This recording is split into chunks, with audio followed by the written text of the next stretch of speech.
Let's make some seed bombs. We will need some scrap paper or newspaper, some water, a blender, some scrap fabric.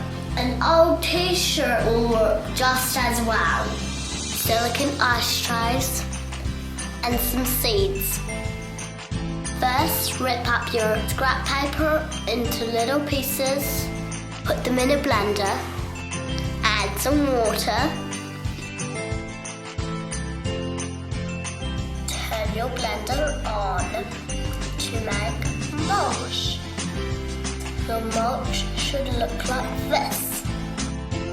Tip the contents from the blender into your fabric and squeeze all the water out. Keep squeezing, try and get out as much water as you can. Now we need to mix the seeds with the mulch. Now we put them in our silicone ice trays. Push your seed mix as much as you can into your ice trays. Keep pushing it in and filling it up until it reaches the top. You can add extra seeds on top.